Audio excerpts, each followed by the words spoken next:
안녕하십니까. 반해정보기술 연구소장 한명창입니다.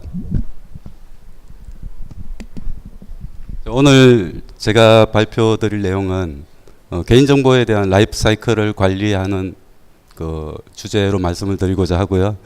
GDPR뿐만 아니고 이제 국내법에도 2015년, 2016년 시행이 됐었기 때문에 이미 저희는 뭐 GDPR 시행 이전에 어느 정도 예방주사를 맞은 분야이긴 합니다.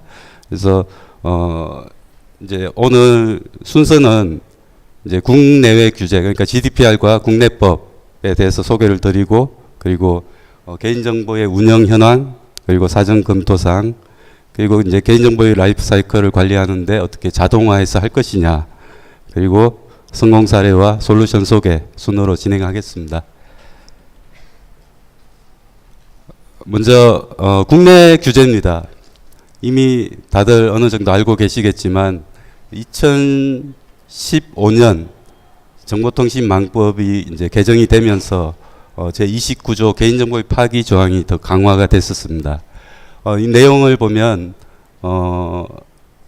우선 이제 개인정보보호법부터 보겠습니다. 이 개인정보보호법의 내용을 보시면 보유기간이 경과하거나 이제 처리 목적이 달성되면 즉시 지체 없이 파기를 해야 된다. 그리고 다른 법령, 그러니까 세법이나 뭐 다른 법령에 따라 보존을 해야 될 필요가 있는 경우에는 기존의 개인정보와 분리해서 저장 관리해야 된다라고 되어 있고요. 이에 따라 이제 신용정보법이나 정보통신망법에는 좀 더 구체적으로 그러면 보유기간의 경과를 이제 숫자로 이제 명시가 되어 있습니다. 금융권에서는 이제 거래가 종료되고 5년으로 보고 있고요. 즉 이제 보존 연한은 훨씬 깁니다. 뭐 10년, 20년 길지만 기존 운영 시스템에서 데이터를 추출해서 삭제를 하는 파기하고 분리 저장해야 될 기간은 5년으로 규정을 하고 있고요. 그리고 그 기간 이전에 달성된 정보에 대해서는 3개월 이내에 파기하라고 되어 있습니다. 정보통신망법 같은 경우는 이제 우리가 흔히 그 인터넷에 가입해서 정보통신 서비스를 받는 경우에 보통 이제 계정을 발급받고 어떤 서비스를 이용하지 않습니까? 근데 그 계정을 발급받고 1년 동안 이제 휴면 상태로 유지가 되면 파기 또는 분리 보관을 해야 됩니다. 다음은 이제 유럽의 GDPR입니다. 이 GDPR이 저번 주 금요일 날 시행이 됐었죠. 유럽의 GDPR도 기본적인 내용은 동일합니다. 우선 그 본문 5조에 보면 개인정보 처리에 관한 원칙이 있습니다. 그 중에 이제 이 항에 보면 처리 목적 달성을 위해 필요한 기간에 한해서 정보 주체를 식별할 수 있는 형태로 보존해야 된다라고 되어 있고요. 이 필요한 기간에 한해서라는 의미를 보면 이제 어떤 동의를 했을 때 어떤 계약의 유효 기간이 있을 거고요. 그 다음에 어떤 서비스를 해지했거나 하면 그 목적이 달성된 걸로 볼 수 있을 겁니다. 여기에 대해서 좀 더 전문에 보면 좀 더 자세하게 나와 있습니다. 그러니까 개인정보 처리자는 필요 이상으로 보관되지 않도록 시간 한도를 설정하고, 그리고 이제 이를 주기적으로 확인을 하는 작업을 해야 된다라고 하고 있고요. 그리고 또 하나 이제 이 GDPR에서 가장 큰 부분은 이제 그 개인정보 주체의 권리가 상당히 강화가 됐습니다. 그 중에 하나가 삭제권인데요. 원래 이제 95년도에 이 GDPR을 발표할 때는 아주 광범위한 잊혀질 권리로 이게 이제 발표를 했다가 이게 계속 이제 수정되는 과정에서 삭제권으로 정리가 됐거든요. 이 삭제권은 이제 개인정보 주체가 요청을 하면 합법적이라고 하면 법에 위배되지 않는 한도 내에서 즉시 삭제를 해야 될 의무가 있습니다. 그러니까 잊혀질 권리에 해당되는 거죠. 그래서 이걸 좀 요약을 해보면 결국은 처리 목적을 달성하기 위해 필요한 기간 동안만 이제 온라인 시스템에 보존을 하고, 그 기간이 경과되면 어떤 다른 법령에 따라 보존 연한에 따라 분리해서 보관을 하고 또 보존 연한이 경과를 하면 파기를 하고 이 사이클을 저희는 라이프 사이클 개인정보의 라이프 사이클 관리라고 말씀드릴 수 있겠습니다. GDPR의 내용을 좀 더 이제 들어가 보면 개인정보 주체의 권리가 강화됐죠. 이제 삭제권 그리고 열람권. 그러니까 개인이 요청하면 그 정보를 제공을 해야 됩니다. 거기에는 이제 그 사본까지 제공을 해야 된다라는 내용이 있고요. 그리고 이동권입니다. 내가 어떤 업체에서 이제 서비스를 받다가 다른 업체로 이동을 요청을 할 수가 있는 거죠. 요청하면 그 개인에 관련된 데이터를 기계적으로 판독이 가능한 상태, 가령 CSV나 뭐 XML 형태로 데이터를 전송을 해줘야 됩니다. 이러한 어떤 개인정보 주체의 권리 강화 부분이 있고, 그 다음에 또 한 가지 뭐 이런 것들을 하기 위해서는 당연히 개인정보가 어디에 있고 그걸 그 목록화해서 관리를 해야 되겠죠. 거기에 대한 의무 조항도 있고요. 그리고 무엇보다 기업의 책임, 그러니까 이제 개인정보 처리자의 책임을 강화하고 있거든요. 그 내용은 이러한 제반 어떤 그 개인정보 처리 원칙을 준수하고 있다. 우리는 잘 그 처리를 하고 있다라는 증거들을 확보해서 기록을 해야 됩니다. 그러니까 이 증명을 할 책임이 이 사업자에게 있는 거거든요. 그래서 어떻게 이러한 이제 우리 라이프 사이클을 잘 관리했는지를 저장하고 관리할 것이냐, 여기까지가 오늘 말씀드릴 내용이고요. 그러면 뭐 어떻게 관리하는 게 좋겠느냐? 이제 국내법에 잘 나와 있습니다.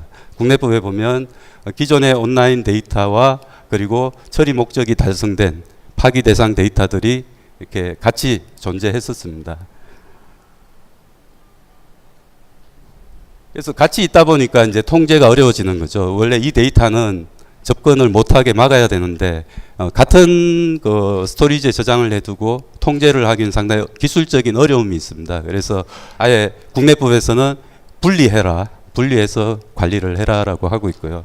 이렇게 분리를 하게 되면 통제가 쉬워집니다. 통제하고 관리하기가 쉬워지거든요. 그리고 여기에 있는 데이터들이 또 여러 곳에 복제가 됩니다. 이 복제되는 데이터들은 뭐 테스트를 목적으로 복제하거나 분석을 위해서 복제하거나 이러한 이제 복제를 하는 데이터들이 있습니다. 이 데이터에 대해서는 뭐 이제 데이터의 어떤 감형 처리가 도움이 될 수가 있고요. 그러면 뭐 데이터를 어떻게 관리를 하고 있느냐?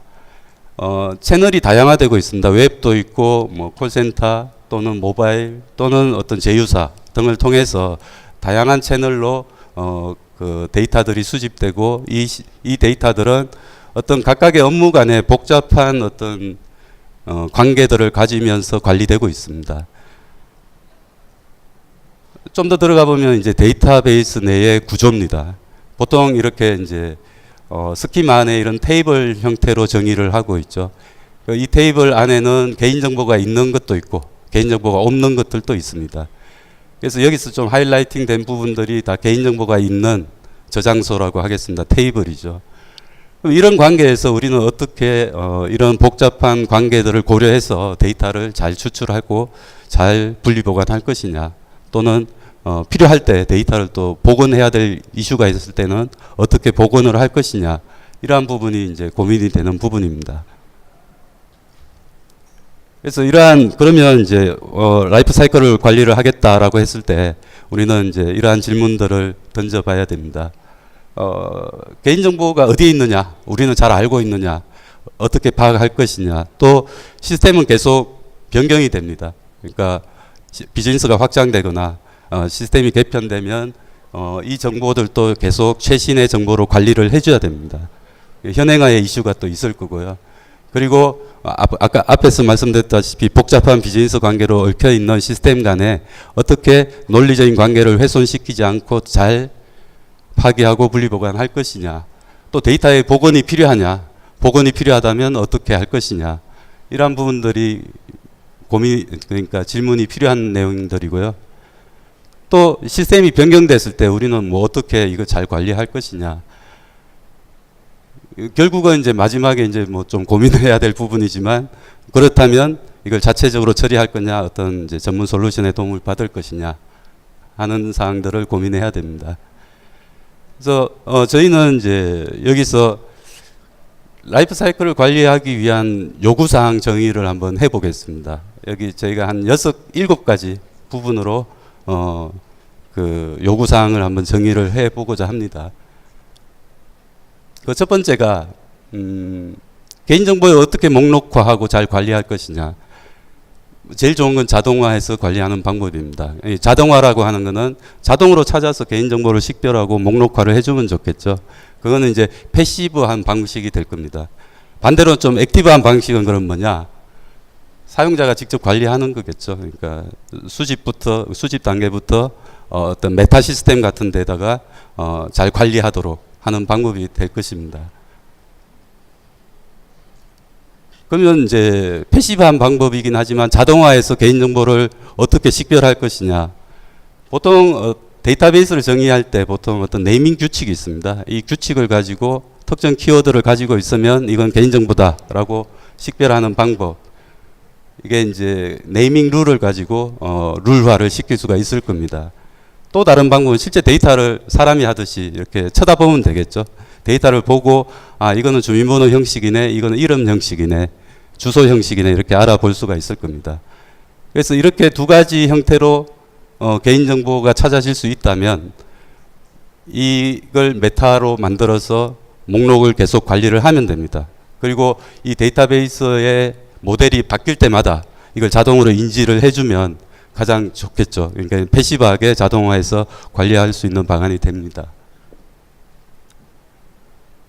다음은 앞에서 그 개인정보 현황 어떻게 관리하고 있느냐를 말씀드릴 때 우리의 시스템들은 보통 비즈니스가 확장되면서 복잡하게 참조 관계를 가집니다. 이런 참조 관계를 어떻게 따져서 잘 관리할 것이냐 하는 부분에 고민이 필요한데요.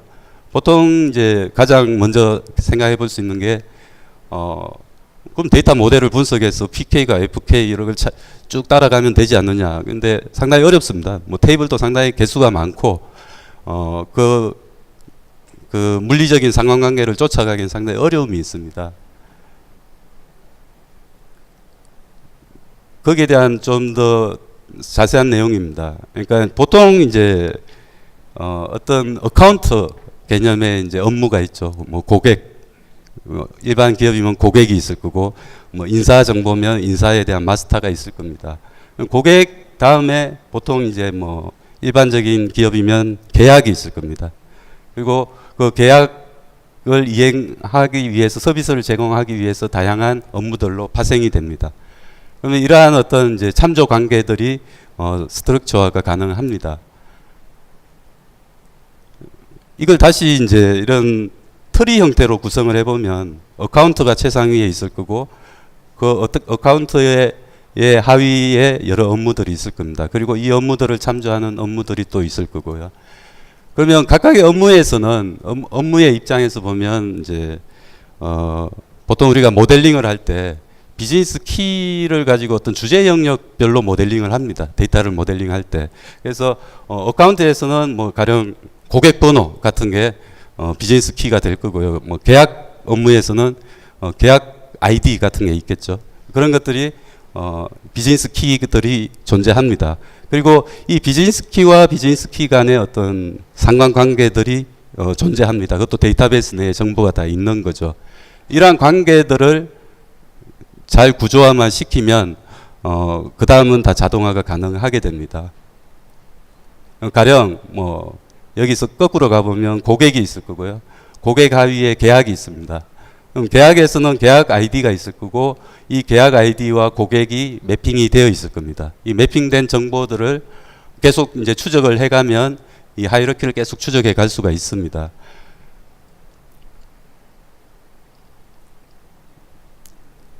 그러면 이제 다음 질문은 뭐냐면 데이터 모델은 우리는 계속 바뀌어요. 비즈니스도 계속 바뀌고 테이블도 추가되고 컬럼도 변경되고 계속 이런 이제 변경 사항들이 발생합니다.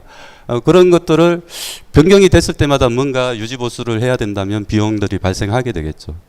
이제 제 가장 좋은 거는 변경된 모델을 자동으로 인식해서 자동으로 어떤 처리를 해주면 가장 좋은 방법이 될 것입니다. 뭐 말은 쉽죠. 그러니까 하지만 이제 방법은 간단합니다. 현재 피지컬한 그 데이터 모델을 자동으로 인식해서 거기에 적합한 처리를 위한 스크립트들이 자동으로 만들어지면 됩니다. 다음은 그러면 우리는 DB가 하나가 아니야. 우리는 뭐 오라클도 있고 MS SQL도 있고 여러 종류의 DB를 우리는 이제 운영을 하고 있어. 또 앞으로 또 어떤 DB가 도입될지 몰라.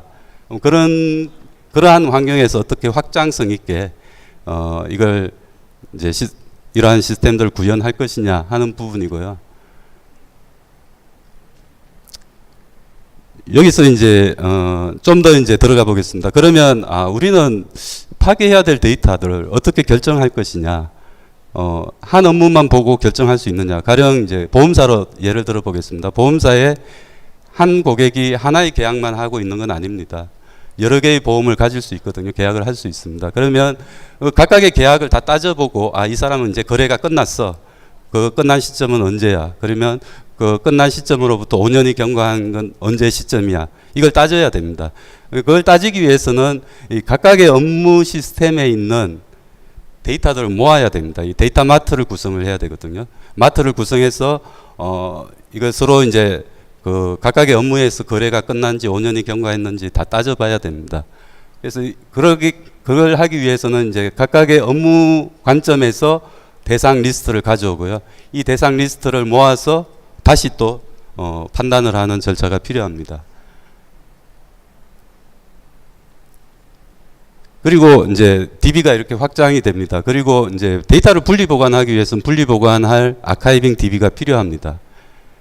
근데 우리는 6가지 DB를 운영하고 있는데 그러면 아카이빙용으로 6가지 DB를 구축을 해야 되느냐? 그럼 비용이 많이 들겠죠. 가장 좋은 방법은 하나의 DB를 구축을 하고 이 각각의 DB를 한 곳에 통합해서 분리할 수 있으면 가장 비용이 적게 드는 방법이 될 것입니다. 그리고 향후에 새로운 DB가 추가되더라도 확장성 있게 이 시스템은 확장성 있게 적용이 가능하게 될 것입니다. 다음은 우린 데이터를 지울 수 없어 이런 말씀을 많이 하십니다. 왜냐하면 데이터를 지우고 나면 정합성이 깨지거든요. 그럼 어떤 시스템에 어떤 장애가 발생할 수도 있고 통계 데이터가 안 맞아질 수 있습니다. 그래서 어떤 데이터는 지워도 되고 어떤 데이터는 그 이력은 남겨두고 개인정보만 지우고 싶다. 그렇게 이제 선택적으로 적용을 하는 방법이 있을 겁니다. 어떤 테이블은 레코드 자체를 지울 수가 있을 거고요. 어떤 테이블은 이름, 전화번호, 개인 식별 정보들만 널로 지워버리면 목적은 달성하는 거거든요. 그래서 어떻게 선택적으로 적용을 할 수 있느냐. 가장 좋은 거는 이제 영향도를 평가해서 각 업무마다 다르게 적용할 수 있으면 좋을 겁니다. 다음은 데이터를 삭제하는 부분에서 가장 고민해야 될 거는 이제 성능입니다. 성능 이전에 우리는 보통 이제 데이터를 삭제하기 위해서 대상을 선정하고 이 대상에 대한 데이터를 한번 추출을 합니다. 추출하고 데이터를 삭제하는 시점은 아주 미세하지만 좀 늦을 수가 있거든요. 시간차가 있을 수 있습니다. 그 시간 차이에 인해서 이제 이 운영의 데이터가 또 변경이 되거나 추가될 수도 있습니다. 그래서 여기에서 처리하고자 하는 키로 삭제를 해버리면 이제 더 많은 데이터가 삭제될 위험이 있습니다. 그래서 가장 정확한 거는 데이터를 분리하고 이 분리된 데이터의 PK를 기준으로 일일이 삭제하는 게 가장 정확한 방법이 될 것입니다. 그리고 앞에서 말씀드렸다시피 이제 레코드를 지울 거냐, 컬럼만 지울 거냐, 개인 식별 정보만 지울 거냐를 선택적으로 어떤 룰화해서 각각의 테이블마다 다르게 적용하면 됩니다.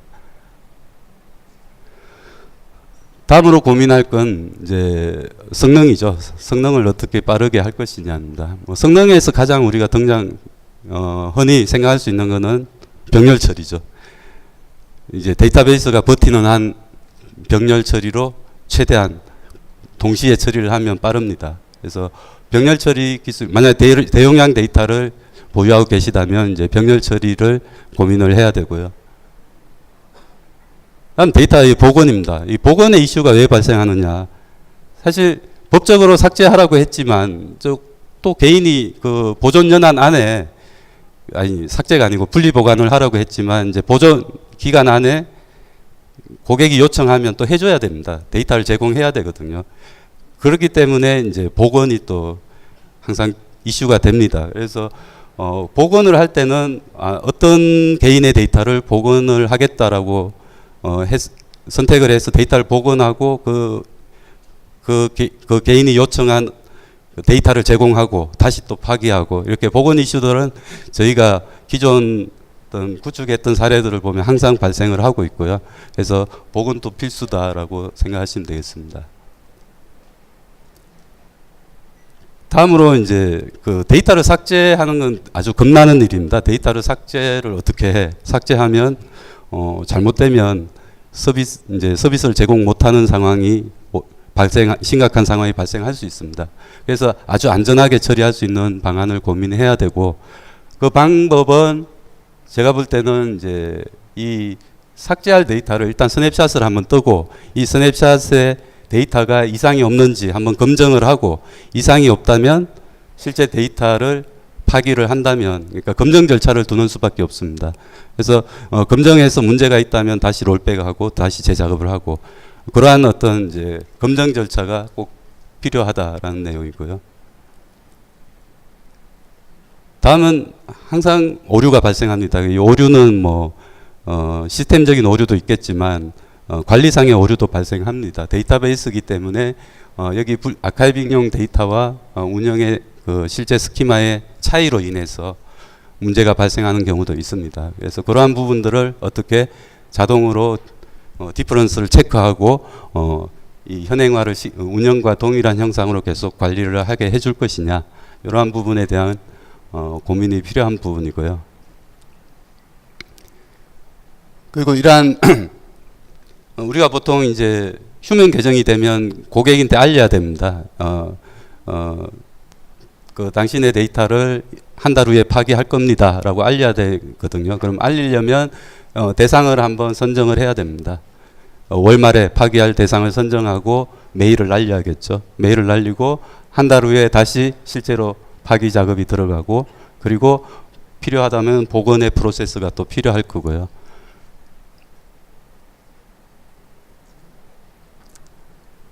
뭐 기타 여기서 여러 가지가 있겠지만 꼭 갖춰야 될 부분은 이제 감사 데이터의 기록입니다.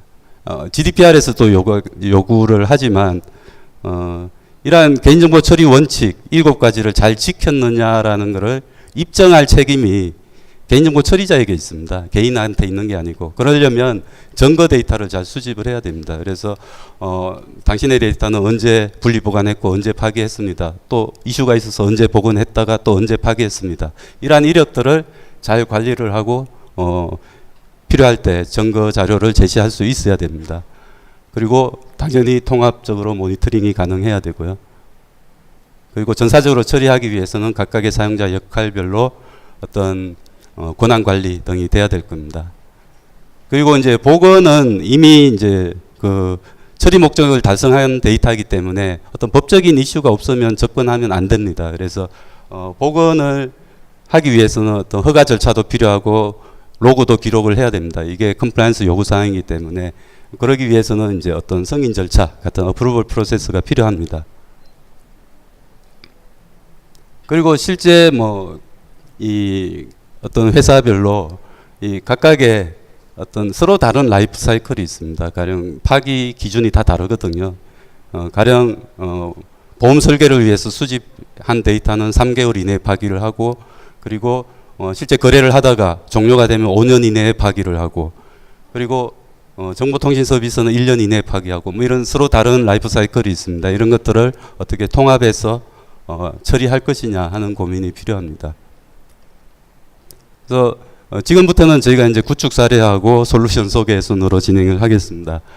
구축 사례에서 저희가 첫 번째가 손해보험사입니다. 이 손해보험사는 특이사항은 물론 이제 DB도 여러 가지고요. 그리고 이미지 데이터도 있습니다. 그러니까 계약서 같은 이미지 데이터도 개인정보를 포함하고 있기 때문에 이 라이프 사이클 관리의 대상이 됩니다. 그래서 이걸 이미지 데이터까지 통합해서 처리를 했었고요. 실제 데이터베이스 레벨에서 이렇게 분석을 해보니까 개인정보나 파기 대상이 보니까 870개 테이블을 대상으로 했고요. 그러니까 개인정보를 보존하고 있거나 파기 대상이 870개였습니다. 그리고 초기에 한번 파기를 돌렸을 때 총 32억 개의 레코드를 파기를 했습니다. 상당히 많은 양의 데이터, 지금까지 한 번도 파기한 적이 없기 때문에 대부분 뭐 마찬가지실 거고요. 그래서 대량의 데이터를 파기를 했습니다. 그리고 시스템 구성은 이제 저희 분리 보관용 솔루션이 구축이 됐었고요. 그리고 분리 아카이빙용 DB를 따로 구축을 했습니다.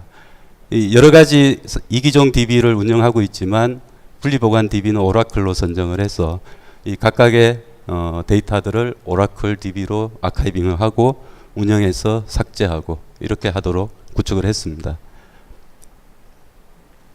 다음은 이건 제조사입니다. 그러니까 외국계 제조사인데 총 업무가 13개 업무에 해당이 되고요. 뭐 영업, 회계, 기관계, 전자세금, 홈페이지 뭐 이런 그 업무 시스템이 총 13개였습니다. 그리고 DB도 상당히 다양했고요. DB2까지 해서 4가지 DB를 운영하고 있고요.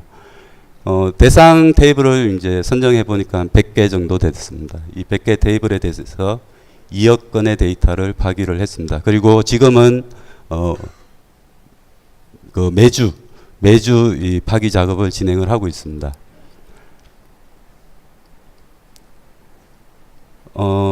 여기 고객사가 명시가 되어 있는데 이 신용회복위원회라는 고객사고요. 여기도 이제 총 전체 테이블 단위로 따져보니까 650개 정도 됐었고요. 총 파괴해야 될 데이터를 보니까 총 20억 건의 데이터를 파기를 했습니다. 뭐 좀 앞에 고객사와 차이점이 있다면 저희 분리보관 AP 서버 안에 분리보관용 DB 인스턴스를 같이 올렸다는 정도의 차이가 있고요. 대동소이합니다. 그러면 저희 데이터제너 PDS라는 솔루션에 대해서 좀 소개를 드리겠습니다. 개인정보 파기 분리 보관에 최적화된 ILM 계열의 솔루션이다라고 정의할 수 있고요. 이 개인정보 기반의 라이프 사이클을 관리하는 솔루션입니다. 특허와 뭐 GS 인정을 획득하였고요. 일반적인 앞에서 그 고객사 구축 사례에서 나왔듯이 일반적으로 분리보관용 AP 서버와 분리보관용 아카이빙 DB 서버 이렇게 구축을 하거나 이 DB를 이쪽 서버에 포함해서 하나의 서버로 구현하기도 합니다. 솔루션의 커버리지입니다. 이제 이 파기 분리 보관을 처리하기 위해서 이제 단계들이 있습니다. 개인정보를 목록화해서 관리를 해야 되고, 그리고 대상과 범위를 결정해야 되고요. 범위라고 하면 IT 관점에서 보면 테이블, 뭐 컬럼 이런 것들입니다. 범위를 결정하고, 그리고 데이터 모델을 적용하는 절차가 있고요. 이건 초기에 구축할 때 이루어지는 절차입니다. 그 다음은 이제 반복적으로, 이거는 주기적으로 계속 작업을 해야 되는 내용들인데요. 작업을 당연히 실행하고 모니터링 해야 될 거고요. 그리고 개인정보를 데이터를 결정하고, 그러니까 대상이 되는 데이터를 결정을 해야 되겠죠. 결정하고 분리보관 삭제를 처리하고 필요할 때 데이터를 복원해야 됩니다. 여기에서 이제 자동화가 가능한 영역입니다. 이 각각의 작업을 처리함에 있어 개인정보도 자동으로 식별을 하고 SQL도 자동으로 생성을 하고, 그러니까 데이터를 추출하려면 SQL이 필요하고 삭제를 하려고 해도 SQL이 필요합니다. 그리고 데이터를 복원하려고 해도 SQL이 필요하죠. 이런 것들을 현재의 피지컬한 데이터 모델을 반영해서 이게 자동으로 쿼리가 만들어지기 때문에 모델이 변경된다고 해서 특별히 할 건 없습니다. 다만 이제 새로운 대상이 추가되거나 범위가 더 넓어졌을 때는 이 대상 테이블을 등록하는 절차가 있습니다. 이 등록을 하게 되면 여기 또한 관련 SQL들이 자동으로 생성이 됩니다. 그래서 IT 담당자 입장에서는 상당히 이제 그 일손을 덜 수 있는 이런 자동화된 기능들을 많이 제공하고 있고요. 또한 우리는 이제 컴플라이언스 솔루션이기 때문에 이 각각의 단계별 기록들을 잘 보존을 해야 됩니다. 특히 대상을 삭제했다. 그러면 이제 삭제한 고객은 누구냐? 그리고 그 삭제를 한 계약은 어떤 계약건에 대해서 삭제를 했느냐? 그럼 은행이라면 뭐 계좌번호 같은 게 되겠죠. 뭐 또 대출이라고 하면 대출번호 같은 게 될 겁니다.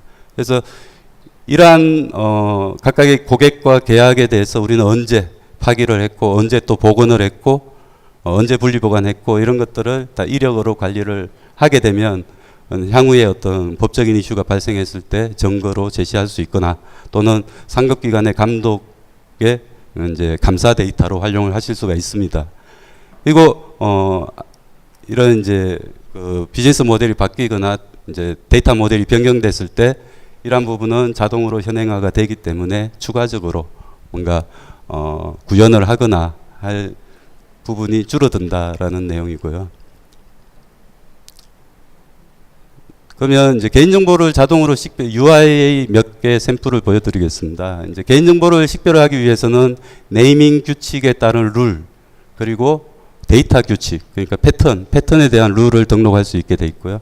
이 각각의 패턴을 이용해서 추가된 테이블과 변경된 테이블들을 자동으로 식별하고 개인정보가 있는지 검사를 하고 검사된 결과 개인정보가 새로 식별이 되면 리스트를 제공합니다. 이러한 부분들을 이제 자동화하기 위해서 룰 관리하는 부분이 있고요. 다음은 이제 그 복잡한 그 전사적인 관점의 데이터 모델을 여기에 피팅을 하는 과정이 필요합니다. 근데 이걸 아주 복잡하게 생각할 수도 있지만 저희가 이제 주제 영역과 그 비즈니스 키 관점에서 서로 논리적인 상관관계만 따져서 구조화를 시킨다면 상당히 아주 쉽게 훨씬 쉽게 전체 데이터 모델을 적용을 할 수가 있습니다. 그래서 저희는 주제 영역 관리 기법이라고 해서 저희 나름대로 어떤 방법론을 사용해서 이 모델을 피팅을 시킵니다. 그리고 각각의 업무별로 초기 대상을 선정하기 위한 SQL들을 이렇게 등록을 하게 되고요. 이거는 데이터베이스 인스턴스 하나당 하나가 필요하다고 보시면 되겠습니다. 그리고 주제 키들을 등록하는 화면 예시고요. 여기까지가 저희가 구축을 할 때 주로 하는 내용들입니다. 그리고 대상이 되는 테이블들을 이렇게 등록을 합니다. 그런데 개인정보가 어디 있는지 이미 다 찾아졌고 거기에 이 개인정보가 있는 플래그들이 다 보여 있기 때문에 이거 필터를 통해서 쉽게 한 번에 대상을 추가할 수가 있습니다.